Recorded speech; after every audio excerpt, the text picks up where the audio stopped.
You would ask why I'm not doing bench press with barbell to grow my chest. There are several reasons. Number one reason, shoulder impingement, which is a common condition where the tendons of the rotator cuff get pinched and rubbed against nearby bone as you lift, push and pull with your arm. So, if you are very strong, there's a lot of tension not only on the chest, but also the shoulders and tendons and the ligaments, which is why a lot of people have problems with their shoulders when bench pressing. And all pec tears happen on the bench press because they go heavy, and when they are at the bottom and start pressing up, this is when the injury happens. Instead, I'm opting for a safer exercise with dumbbells.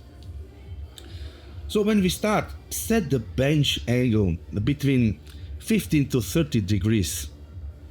Remember that steeper angle will recruit front shoulders more, and you don't want that. Keep your elbows tucked slightly to a 45-degree angle from your body.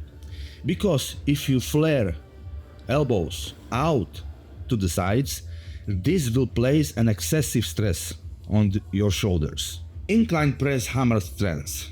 This exercise is a great way to target upper chest in a safe way due to the converging design of the machine, where your hands are getting closer as you push further.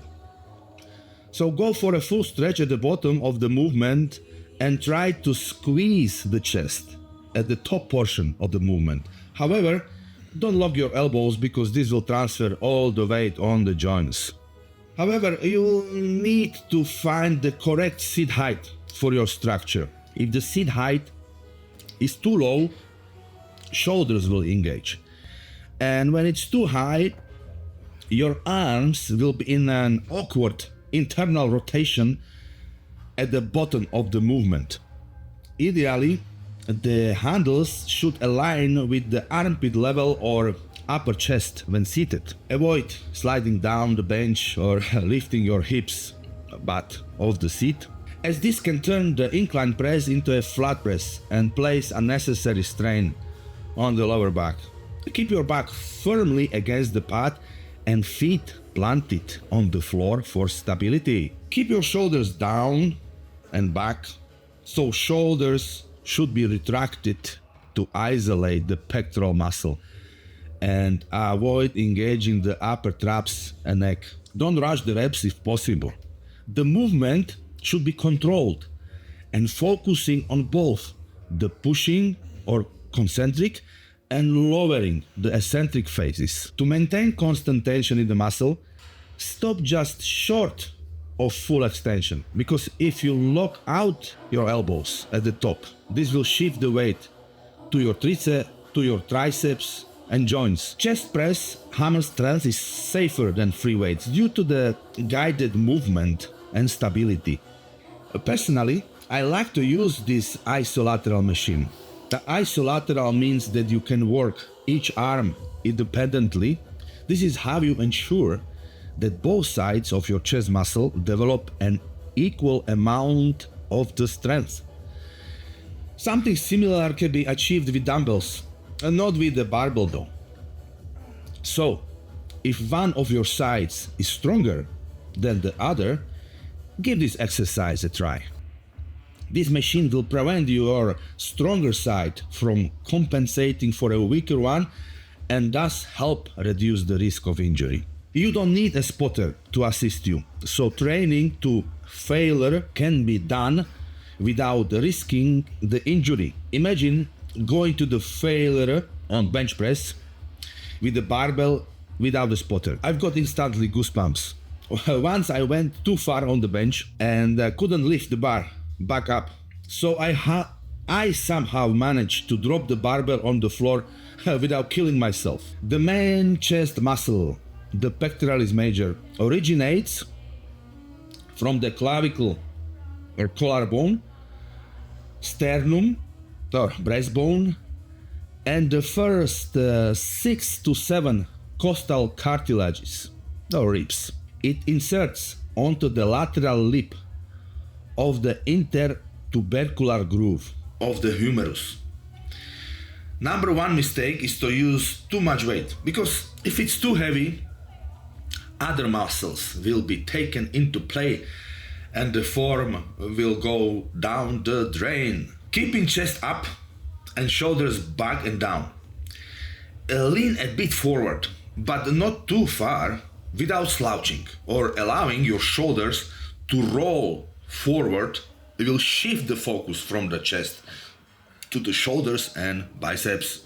Keep your elbows bent a bit, but not too excessively, as this will turn chest flies into chest press. However, the straighter your arms go, the more your biceps get involved. Also, gripping handles too tightly can engage the biceps. Instead, focus on squeezing your chest together at the peak of the movement, not on pressing the weight or curling with your arms. To target the lower chest, bring pulleys up higher and perform a high to low fly. Just make sure that your forearms still move and stay in line with the direction of the cables. Since my triceps is already warmed up from doing the pressing movements, I don't need to go through 2-3 sets to warm it up.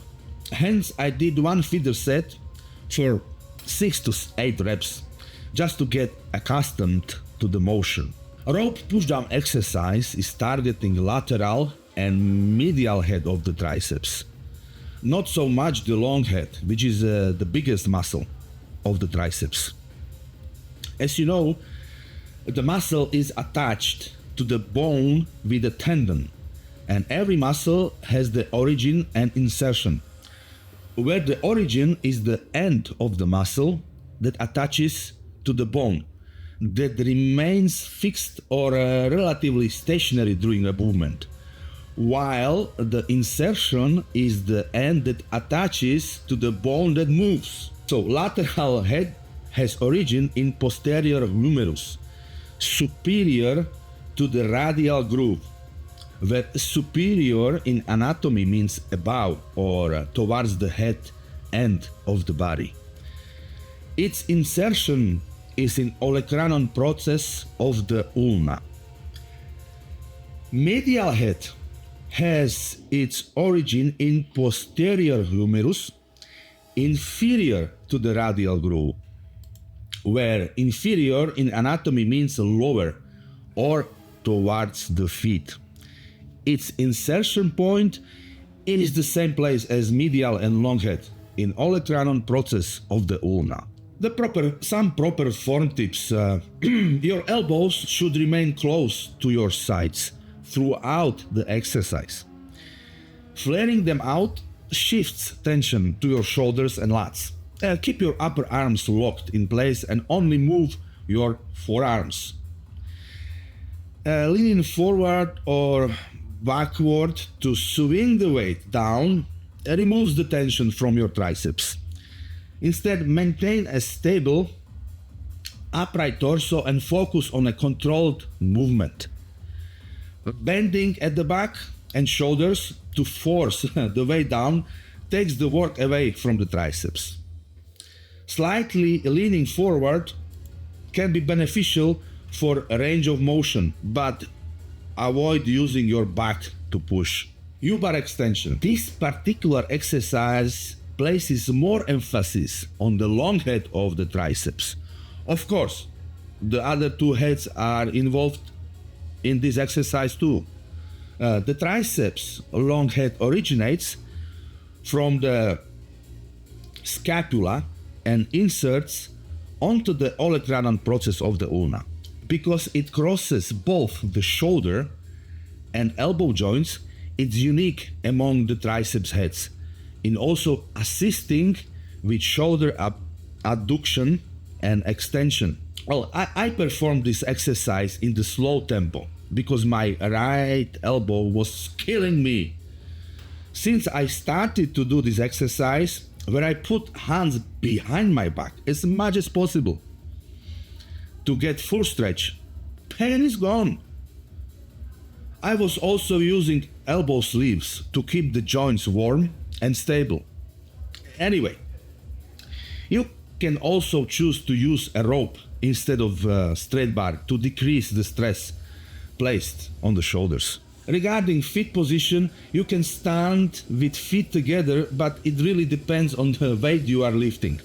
Sometimes it can be more difficult to maintain balance and proper contraction. A staggered stance is often more effective. This is where one leg is in front of the other one. So controlling the movement during lowering and lifting phase without using momentum. If your flexibility is fine, make sure your arms are fully straight at the end of the extension to get a complete contraction. I am keeping a little bend in my elbows due to the lack of mobility. It goes with an age, I guess. Sometimes you will have to modify exercise to work around all the injuries. Extension bent over. This exercise is the modification of the standing triceps extension. What I like about this exercise is that I can stretch my triceps in the concentric phase or when hands are up above the head. This exercise helped me to get rid of the pain in my right elbow. This is how I did it. As you know, triceps has 3 heads. A long head attaches to the scapula. So by bending forward, I let my hands move as far back as possible, so I feel the stretch. I modified this exercise by moving my arms in the shoulder joint and stretching the long head. I was doing triceps extension rowing all those years. Therefore, I developed pain by not doing full range of motion, and I guess my long head got stiff as years passed. So, if you have pain in the elbow, try to do this exercise and let me know how it went. Of course, this is not a magic pill or magic bullet. Just be aware that you have to adjust this exercise to your structure and your frame. Alright guys, thanks for watching the video, and if you found information useful, give me a like and subscribe to the channel. If you are looking to get into shape, improve your physique, advice on super supplements, training and nutrition, send me an email to ivanfrohlich@yahoo.com. And as always, have a great time.